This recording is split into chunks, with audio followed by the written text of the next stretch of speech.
నమస్కారం ఘంటారావానికి స్వాగతం. ముందుగా ప్రధాన అంశాలు. రాష్ట్రంలో ఒక రాజ్యసభ స్థానానికి సీఈసీ షెడ్యూల్. విజయసాయి రాజీనామాతో ఖాళీ. మే 9న ఎన్నిక.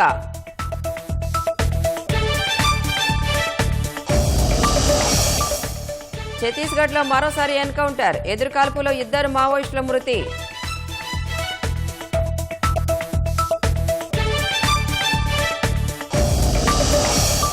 రాష్ట్రంలో 2 రోజుల పాటు ఆర్థిక సంఘం పర్యటన.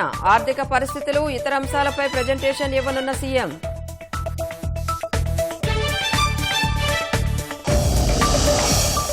ఉరవకొండ ప్రాథమిక పాఠశాలలో చోరీ. తాళాలు పగలగొట్టి ఫ్యాన్లు ఎత్తుకెళ్లిన దొంగలు.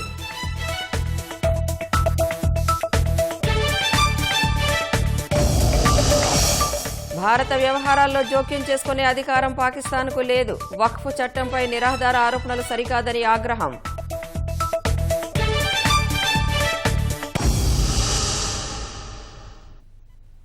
ఛత్తీస్గఢ్లో మరోసారి తుపాకీ గర్జించింది. కొండగావ్, నారాయణపూర్ సరిహద్దుల్లో భద్రతా దళాలు, నక్సలైట్ల మధ్య ఎదురుకాల్పులు జరిగాయి. భద్రతా దళాల కాల్పుల్లో 2 మావోయిస్టులు మృతి చెందారు. మావోయిస్టుల కోసం ముమ్మరంగా గాలింపు కొనసాగుతోంది. 2026 మార్చి నాటికి నక్సల్ రహిత భారత్గా మార్చేందుకు కేంద్రం చర్యలు ముమ్మరం చేసింది. ఆపరేషన్ కగార్ పేరుతో మావోయిస్టులను ఏరివేస్తోంది.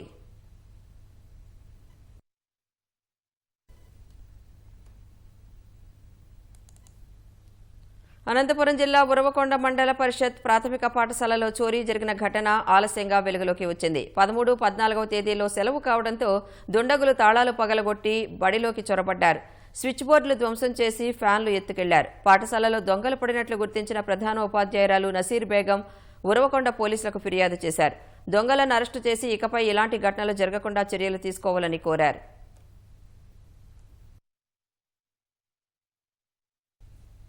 అనంతపురం నగర శివారు తపోవనం సమీపంలో మినీ బస్సులో మంటలు చెలరేగాయి. తపోవనానికి చెందిన గంగాధర్ రెడ్డి గత నెల 29న తెలంగాణలో మినీ బస్సును వేరే వ్యక్తి నుంచి కొనుగోలు చేశాడు.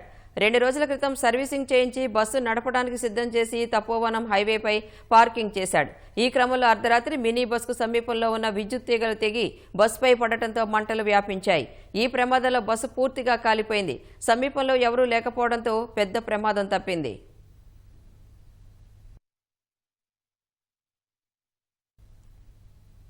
అనంతపురం జిల్లా కూడేరు మండలం జల్లిపల్లి టోల్గేట్ వద్ద కారులో మంటలు చెలరేగాయి. కారులో అకస్మాత్తుగా మంటలు చెలరేగి వాహనం పూర్తిగా దగ్ధమైంది.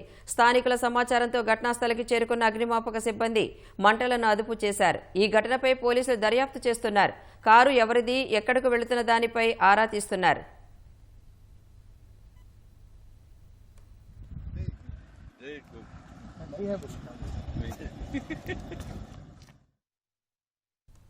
పదహారవ ఆర్థిక సంఘంపైనే రాష్ట్రం అన్ని ఆశలు పెట్టుకుంది. ప్రత్యేకంగా ఆదుకోవాలని ఎదురుచూస్తోంది. విభజన, అప్పులు, రాజధాని లేకపోవడం, సేవారంగం దూరం కావడం, ఉపాధి అంతంత మాత్రం కావడం, రెవెన్యూ లోటు, తుఫానులు, విపత్తులు రాష్ట్రాన్ని నష్టపరుస్తున్నాయి. ఈ నేపథ్యంలో పనగారియా అధ్యక్షతన ఆర్థిక సంఘం రాష్ట్రానికి వస్తోంది. 2026 జనవరి నుంచి 16వ ఆర్థిక సంఘం సిఫార్సులు అమల్లోకి వస్తాయి. రాష్ట్రానికి కేంద్ర నిధులు, ప్రత్యేక గ్రాంట్లు రావాలంటే ఆర్థిక సంఘం సిఫార్సులే ముఖ్యం. నేడు సచివాలయంలో ముఖ్యమంత్రి, రాష్ట్ర మంత్రివర్గ సహచరులు, అధికారులతో ఆర్థిక సంఘం సమావేశం కానుంది. రాష్ట్ర ఆర్థిక పరిస్థితులు, ఇతర అనేక అంశాలపై సీఎం ప్రజెంటేషన్ ఇవ్వనున్నారు.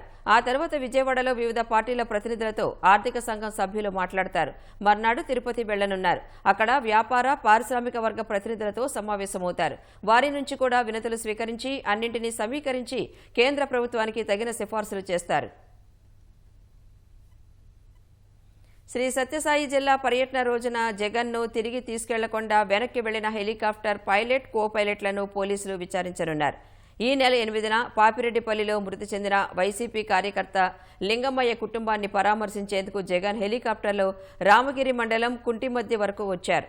అక్కడ హెలికాప్టర్ నుంచి జగన్ దిగకముందే వైసీపీ కార్యకర్తలు బ్యారికేడ్లు తోసేసి హెలీప్యాడ్లోకి దూసుకెళ్లారు. తోపులాటలో కార్యకర్తలు హెలికాప్టర్పై పడటంతో ముందు భాగంలోని అద్దం దెబ్బతిందని, మళ్లీ జగన్ను తిరిగి తీసుకువెళ్లలేమని చెప్పారని వైసీపీ నాయకులు చెప్పారు. అయితే ఘటన తర్వాత కాసేపటికి అద్దం పగిలిన హెలికాప్టర్ను పైలట్, కో పైలట్లు బెంగళూరుకు తీసుకువెళ్లారు. తర్వాత జగన్ రోడ్డు మార్గంలో బెంగళూరుకు వెళ్లారు. ఇదంతా కుట్రలో భాగంగా జరిగిందని, పోలీసుల భద్రతా వైఫల్యంగా చెప్పడానికి కార్యకర్తలను రెచ్చగొట్టి హెలీప్యాడ్లోకి పంపించారని మాజీ ఎమ్మెల్యే తోపుదుర్తి ప్రకాష్ రెడ్డిపై ఆరోపణలు వచ్చాయి. ఘటనలో గాయపడ్డ కానిస్టేబుల్ ఇచ్చిన ఫిర్యాదుతో ఆయనపై కేసు నమోదు చేశారు. ఈ క్రమంలో అద్దం పగిలిన హెలికాప్టర్లో ప్రయాణికుడిని తీసుకువెళ్లలేని పరిస్థితి ఉంటే అదే హెలికాప్టర్ను ఎలా వెనక్కి తీసుకువెళ్లారనే దానిపై పోలీసులు విచారణ చేపట్టారు. దీనిపై వివరణ ఇవ్వాలని పైలట్, కో పైలట్లకు నోటీసులు ఇవ్వగా వారు నేడు విచారణకు రానున్నారు. ఈ మేరకు పోలీసులకు బెంగళూరు జక్కూరులోని హెలికాప్టర్ సంస్థ కార్యాలయం నుంచి సమాచారం ఇచ్చారు.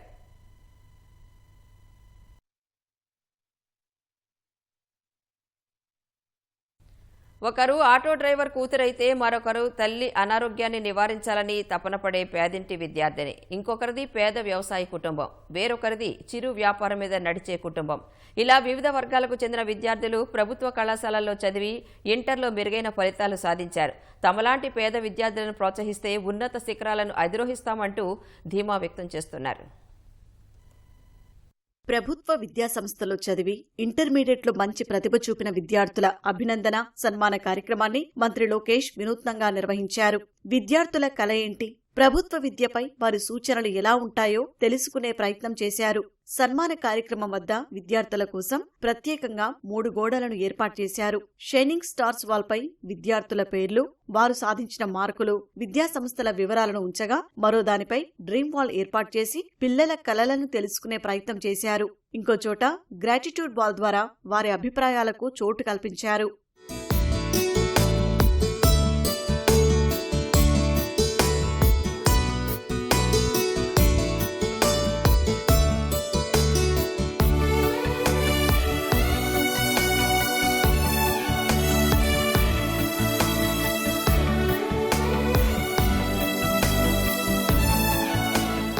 గతంలో ప్రతిభ చూపిన విద్యార్థులకు కేవలం అవార్డులు ప్రదానం చేసి పంపించేసేవారు. ఈసారి వారి అభిప్రాయాలు, సూచనలు తీసుకుంటూ మంత్రి మాటామంతి నిర్వహించారు. కస్తూర్బా గాంధీ బాలికా విద్యాలయాల్లో ప్రయోగశాలలు ఏర్పాటు చేస్తామని, విద్యార్థులకు ఉచితంగా నీట్ కోచింగ్ సదుపాయం కల్పిస్తారని మంత్రి హామీ ఇచ్చారు. నిమ్మకూరులోని ఏపీఆర్జేసీలో మౌలిక సదుపాయాలు కల్పిస్తామని చెప్పారు. ప్రకాశం జిల్లా ఖమ్మంకు చెందిన తమ్మినేని చాతుర్యకు BAతో పాటు IAS కోచింగ్కు ఆర్థిక సహాయం అందిస్తామన్నారు. బిట్ అమరావతిలో సీట్ ఇప్పిస్తానన్నారు సార్, దాన్ని బట్టి బీటెక్ చేస్తాను. సార్ గారు ఫ్రీ సీట్ ఇప్పిస్తామని చెప్పారు. ఒకవేళ ఫ్రీ సీట్ ఇప్పిస్తే బీటెక్ AI చదవాలి అని అనుకుంటున్నాను. అండ్ అందరూ నన్ను సపోర్ట్ చేసినందుకు చాలా థ్యాంక్స్. నేను ఫ్యూచర్లో CA చేయాలనుకుంటున్నాను. నాకు ఫ్రీ సీట్ రావాలని సార్ చెప్పాను. నా పర్సనల్ ప్రాబ్లమ్స్ కూడా చెప్పాను. సార్ ఖచ్చితంగా హెల్ప్ చేస్తారని చెప్పారు. మాతో ఇంటరాక్ట్ అయ్యి మా సమస్యలు ఏంటో తెలుసుకొని, మా ఆర్థికంగా మేము ఎలా ఉన్నామని తెలుసుకొని మాకు హెల్ప్ చేయాలని కూడా సార్ నిర్ణయించుకున్నారు. అందుకే సార్కి నేను ప్రత్యేక ధన్యవాదాలు తెలుపుకుంటున్నాను. నేను ఈ డాక్టర్ వృత్తిని ఎంచుకోవాలనుకుంటున్నాను. దానికి తగిన సహాయం చేస్తారని నారా లోకేష్ గారిని అడగగా అతను నీట్ లాంగ్ టర్మ్ కోచింగ్ ఇప్పిస్తానని చెప్పారు. ప్రైవేటు కళాశాలలో చదివించే స్తోమత లేక ప్రభుత్వ విద్యా సంస్థల్లో తమను చదివించినా మెరుగైన ఫలితాలు సాధించడం గర్వంగా ఉందని విద్యార్థులు చెప్పారు. బైపీసీలో 990 మార్కులు తెచ్చుకున్న వారికి ఉచితంగా నీట్ కోచింగ్ ఇప్పించాలని కోరగా మంత్రి లోకేష్ సానుకూలంగా స్పందించినట్లు తెలిపారు. And I also thank Education Minister for providing us laptops and bags and helping us in regards of NEET approaching. మన ఎడ్యుకేషన్ మినిస్టర్ నారా లోకేష్ గారు మా యొక్క ప్రతిభను గుర్తించి ఏ సంవత్సరంలో ఎన్నడూ లేని విధంగా ఈరోజు ఇక్కడ ప్రోగ్రామ్ కండక్ట్ చేసి మాతో మాట్లాడడం జరిగింది. నీకు డెఫినెట్గా నీట్లో లాంగ్ టర్మ్ కోచింగ్ ఇప్పిస్తాను, నువ్వు డెఫినెట్గా డాక్టర్ అవ్వగలవు అని చెప్పారు. నాకు సెకండ్ ఇయర్లో 500కి 94% సాధించగలిగాను. నా ఈ అచీవ్మెంట్స్కి మన ప్రభుత్వానికి చాలా థ్యాంక్స్. ఆ ప్రభుత్వం వల్లే నేను ఇంత అచీవ్ అయ్యగలిగాను. ఎందుకంటే బుక్స్ ఇవన్నీ నాకు చాలా హెల్ప్ అయ్యాయి, వాళ్ళ మెథడ్స్ కానీ. Thank you. జగన్ జమానాలో జరిగిన మద్యం కుంభకోణంలో రాజ్ కసిరెడ్డి లక్ష్యంగా 2వ రోజు సిట్ సోదాలు నిర్వహించింది. హైదరాబాద్లోని ఐటీ కంపెనీ ఫామ్ హౌస్లో తనిఖీలు చేపట్టి 2019-24 మధ్య ఆర్థిక లావాదేవీల పత్రాలని స్వాధీనం చేసుకుంది. ఈ క్రమంలో విచారణకు రావాలంటూ రాజ్ తండ్రికి సిట్ నోటీసులు జారీ చేసింది. మరోవైపు కుంభకోణంలో సంపాదించిన నల్ల డబ్బును వైట్గా మార్చుకునేందుకు భారీ స్థాయిలో సినిమాల్ని నిర్మించడంతో పాటు మరిన్ని చేపట్టేందుకు కొత్త డైరెక్టర్లకు రాజ్ కసిరెడ్డి అడ్వాన్సులు ఇచ్చినట్లు సిట్ ఇప్పటికే గుర్తించింది.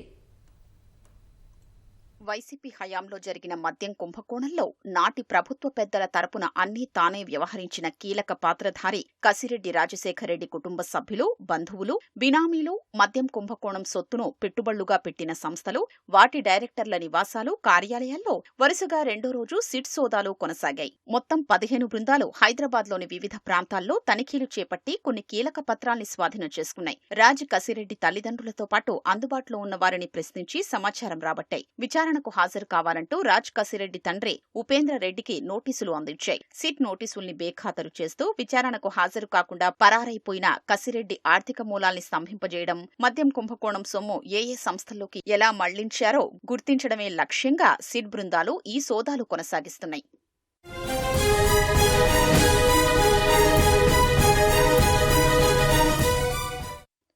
హైదరాబాద్లోని మణికొండ ప్రశాంత్ హిల్స్లోని resource 1 IT solutions India private limited కంపెనీలో సిట్ బృందాలు తనిఖీలు చేశాయి. ఈ సంస్థకు రాజ్ కసిరెడ్డి భార్య సోదరి పైరెడ్డి మేఘనా ప్రియదర్శిని రెడ్డి ఎండీగా, ఆమె తల్లి పైరెడ్డి సుజాతారెడ్డి డైరెక్టర్గా ఉన్నారు. 2019 నుంచి 2024 మధ్య 5 ఏళ్లలో ఈ సంస్థకు సంబంధించిన ఆర్థిక లావాదేవీల వివరాలు, పత్రాల్ని సిట్ బృందాలు స్వాధీనం చేసుకున్నాయి. వాటన్నింటినీ విశ్లేషించి మద్యం కుంభకోణం ద్వారా సమకూరిన నల్లధనాన్ని వైట్లోకి మార్చేందుకు ఈ కంపెనీ కేంద్రంగా లావాదేవీలు జరిగాయని సిట్ అనుమానిస్తోంది.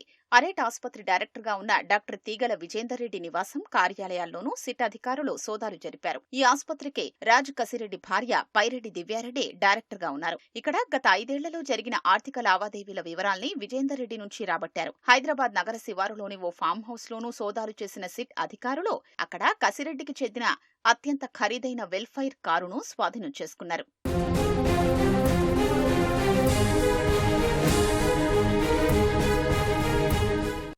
అటు దోచుకున్న నల్లధనాన్ని వైట్లోకి మార్చుకునేందుకు రాజ్ కసిరెడ్డి సినిమాల నిర్మాణం చేపట్టారు. ఈడీ ఎంటర్టైన్మెంట్స్ అనే సంస్థను నెలకొల్పి స్పై అనే పాన్ ఇండియా చిత్రాన్ని నిర్మించారు. దీనికి కథ కూడా రాజ్ కసిరెడ్డే సమకూర్చినట్లు టైటిల్స్ లో వేసుకున్నారు. ఈడీ ఎంటర్టైన్మెంట్స్ సంస్థకు ఉప్పలపాటి చరణ్ తేజ్ అనే ఓ డైరెక్టర్, రచయితను సీఈఓగా పెట్టుకున్నారు. మద్యం కుంభకోణంలో సమకూరిన డబ్బుతో ఒకేసారి భారీగా సినిమాలు నిర్మించడం కోసం పలువురు యువ డైరెక్టర్లు, రచయితలకు అడ్వాన్సులు ఇచ్చారు. ఈలోగా ఎన్నికలు ముంచుకొచ్చేయడం, ఏపీలో జగన్ అధికారం కోల్పోవడం, మద్యం కుంభకోణంపై దర్యాప్తు తీవ్రతరం కావడంతో అన్నీ నిలిపేసి అజ్ఞాతంలోకి వెళ్లిపోయారు. స్పై సినిమాను ఎంత బడ్జెట్లో నిర్మించినట్లు చెప్పారు, దానికి వాస్తవంగా చేసిన వ్యయం ఎంత, ఈ సొత్తు ఎక్కడ్నుంచి సమకూరింది, ఏ రూపాల్లో చెల్లించారు, ఈ సినిమాకు జరిగిన వ్యాపారం ఎంత తదితర వివరాలన్నీ ఇప్పటికే సిట్ సేకరించింది. కొంతమందికి నగదు రూపంలో చెల్లించినట్లు గుర్తించింది. ఇంకా ఏ సినిమాలు నిర్మాణానికి పైప్ లైన్ లో పెట్టారు, వాటి కోసం ఎంత వెచ్చించినట్లు లెక్కలు చూపించారు. ఇందుకు మనీ రూటింగ్ ఎలా చేశారు అనే దానిపై సిట్ దర్యాప్తులో పలు కీలక అంశాలు వెలుగు చూశాయి. నగదు రూటింగ్ చేసే క్రమంలో భాగంగా ఏ స్థాయిల్లో ఎవరెవరు ఏ పాత్ర పోషించారు అనే దానిపై సిట్ వివరాలు తీసుకుంది. ఏలూరు జిల్లాలో ఆయిల్ పామ్ పరిస్థితి పేరు గొప్ప ఊరు దిబ్బ అన్న చందంగా తయారైంది. విస్తీర్ణంలో, ఉత్పత్తిలోనూ రాష్ట్రంలో ప్రథమ స్థానంలో ఉన్న పామాయిల్ సాగు రైతులకు మాత్రం సరైన ధర రావటం లేదు. ఇక్కడ కాలం చెల్లిన యంత్రాలు, నిర్వహణ పడకేయడమే ఇందుకు ప్రధాన కారణం. ఇప్పటికైనా కొత్త పరిశ్రమ ఏర్పాటు చేసి ఇబ్బందులు తొలగించాలని రైతులు కోరుతున్నారు. రాష్ట్రంలో 4.5 లక్షల ఎకరాల్లో ఆయిల్ పామ్ సాగు చేస్తుంటే ఏలూరు జిల్లాలోని 1.34 లక్షల ఎకరాల్లో పామాయిల్ సాగవుతోంది. 1992లో ఉమ్మడి పశ్చిమ గోదావరి జిల్లా పెదవేగిలో గంటకు టన్ను సామర్థ్యంతో పామాయిల్ ప్లాంట్ ఏర్పాటు చేశారు. దశలవారీగా దాన్ని 24 టన్నులకు పెంచగా ప్రస్తుతం ఏలూరు, కాకినాడ జిల్లాల్లోని 5 మండలాల నుంచి గెలలు ఇక్కడకు తెప్పించి ప్రాసెస్ చేస్తున్నారు. ఈ ప్లాంట్లో వచ్చే నూనె శాతం ఆధారంగా ఆయిల్ పామ్ గెరలకు ధర నిర్ణయించి రైతులకు సొమ్ము చెల్లిస్తున్నారు. రాష్ట్రంలోని 13 ప్రైవేట్ ప్లాంట్లు కూడా దీన్నే ప్రామాణికంగా తీసుకుంటున్నాయి. అయితే ఇది 3 దశాబ్దాల కిందట ఏర్పాటు చేసిన ప్లాంటు కావడంతో యంత్రాలు శిథిలావస్థకు చేరుకున్నాయి.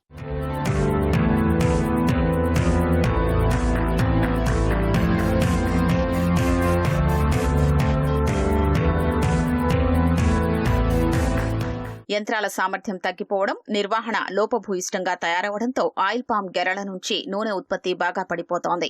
కూటమి ప్రభుత్వం ఇటీవల నిర్వహించిన పరిశీలనలోనూ ఈ విషయాలు వెల్లడయ్యాయి. రైతులు తెచ్చిన ఆయిల్ పామ్ గెలల్ని పెదవేగి ప్లాంటుతో పాటు తెలంగాణ ప్రభుత్వం ఆధ్వర్యంలోని అశ్వారావుపేట ప్లాంటుకు తరలించి నూనె తీయించారు. ఏపీలోని ప్లాంట్లో నూనె శాతం 16.8 రాగా అశ్వారావుపేట ప్లాంట్లో 19.36 వచ్చినట్లు తేలింది. పెదవేగి ప్లాంట్లో సుమారు 2.56 తగ్గింది. ఈ లెక్కన టన్నుకు 2,400 వరకు తక్కువ ధర లభిస్తోందని రైతులు చెప్తున్నారు. అరిగిపోయిన యంత్రాలతో దాన్ని నడుపుతా ఆయిల్ రాకపోతే మరి టన్నుకి 1% 2% ఆయిల్ తక్కువ వస్తే 1,500 నుంచి 2,000 రూపాయలు ఆ ఆయిల్ డ్రైనేజ్ లోకి వెళ్ళిపోతా ఉందా, పీసులోకి వెళ్ళిపోతా ఉందా, ఏమైపోతుంది? రైతులు డబ్బులు ఇచ్చినా గానీ ఈ జాతి సంపద ఆ విధంగా పోతుందని చెప్పి బాధపడతా ఉన్నాను. ప్రభుత్వం వెంటనే శ్రద్ధ పెట్టి ఇక్కడ ఒక 100-150 కోట్ల రూపాయలు పెట్టి ఒక పెద్ద ఫ్యాక్టరీని కన్స్ట్రక్ట్ చేయాల్సిన అవసరం ఉంది. లేని పక్షంలో ఆయిల్ ఫెడ్ ఇక్కడ ఉన్నటువంటి స్థానికంగా ఉన్నటువంటి పామాయిల్ రైతులు కలిసి ఒక సొసైటీగా ఏర్పడి కట్టడానికి కూడా మేము సిద్ధంగా ఉన్నాం. ఆ డబ్బులు పెట్టుకోవడానికి మేము సిద్ధంగా ఉన్నాం. ఆయిల్ పామ్ గెలల్ని ఉడికించి ప్రాసెసింగ్ కు పంపాలి. పెదవేగి ప్లాంట్ లో ఉన్న పరికరాలు దశాబ్దాల కిందటివి కావడంతో స్టీమ్ సరిగా జరగటం లేదు. లీకేజీలు ఎక్కువగా ఉన్నాయి. పనిచేసే సిబ్బందిలోనూ నైపుణ్యం కొరవడింది. దీంతో క్రషింగ్ లో 2,000 లీటర్ల నూనె వృధా అవడంతో నష్టపోతున్నామని రైతులు తెలిపారు. ఇవాళ చిన్నకారు రైతులందరూ కూడా 4 ఎకరాలు 5 ఎకరాల్లో లీజుకు తీసుకుని పక్క జిల్లాలను బట్టి పోల్చుకున్న లీజు పరంగా తీసుకుని చేస్తుంటే ఇక్కడ రేటు పరంగా చూస్తే ఎప్పుడు కట్టింగ్ అంటున్నారండి. ఎందుకంటే 1,000-1,500 ఎప్పుడు మార్జిన్ చూపిస్తున్నారు. పక్క జిల్లాల్లో చూస్తే ఎప్పుడు కూడా ప్రతి నెల ఫస్ట్ రేటు డిక్లేర్ చేసి ఇచ్చారండి. కానీ మనకి ఇక్కడ మా పెదవేగి పామాయిల్ ఫ్యాక్టరీ ఏంటంటే ఎప్పుడు నెల ఆఖరిలో వాళ్ళు ఆయిల్ రికవరీ చూసుకుని దాన్ని బట్టి రేటు వాళ్ళు ఇవ్వాలన్న రేటు ఇచ్చి రైతుల్ని చాలా ఇబ్బందికరమైన విషయం అయింది. అది రైతుల్ని ఒక దృష్టిలో పెట్టుకునే యాజమాన్యం మొత్తం అంతా కూడా ఫ్యాక్టరీలో ఏ పొరపాటు ఉందో దాన్ని సరిదిద్దవలసిందిగా కోరి ప్రార్థిస్తాం. ఇక్కడ ప్రైవేట్ ఫ్యాక్టరీలు కూడా అంటే ప్రధానంగా నవభారత్ గానీ, గోద్రేజ్ గానీ, అట్లాగే త్రిబుల్ ఎఫ్ గానీ, ఈ ఫ్యాక్టరీలు అట్లాగే రుచి సోయా గానీ ఇట్లాంటి ఫ్యాక్టరీల్లో ఓఆర్ చాలా ఎక్కువ వస్తా ఉంది. అంటే 20% పైగా ఓఆర్ వస్తా ఉన్నది.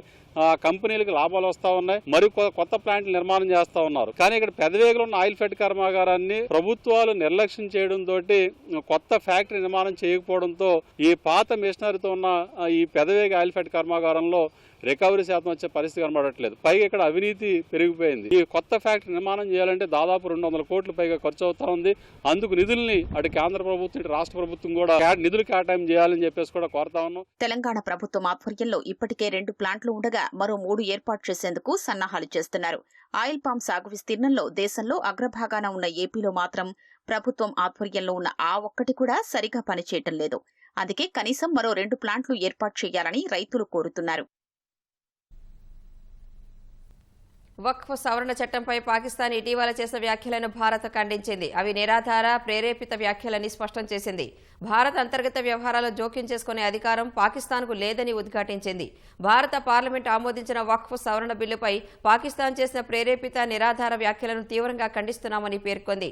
భారత్ అంతర్గత వ్యవహారాలపై మాట్లాడటానికి పాకిస్తాన్కు ఎలాంటి అధికారం లేదని స్పష్టం చేసింది. మైనార్టీలకు రక్షణ కల్పించే విషయంలో ఇతరులకు బోధించే బదులు పాక్ తన అధ్వాన రికార్డును చూసుకోవాలని భారత విదేశాంగ శాఖ అధికార ప్రతినిధి రణధీర్ జైస్వాల్ ఓ ప్రకటనలో పేర్కొన్నారు. వక్ఫ్ సవరణ చట్టంపై పాకిస్తాన్ విదేశాంగ అధికార ప్రతినిధి షఫ్కత్ అలీ ఖాన్ ఓ వర్గం సంబంధిత ఆస్తుల నుంచి వారిని దూరం చేయడానికే ఈ చట్టాన్ని భారత్ తీసుకువచ్చిందన్నారు. అది మైనార్టీలను కించపరచటమేనని ఆయన చెప్పినట్లు పాక్ మీడియా వెల్లడించింది. తాజాగా వీటిపైనే భారత్ ధీటుగా స్పందించింది.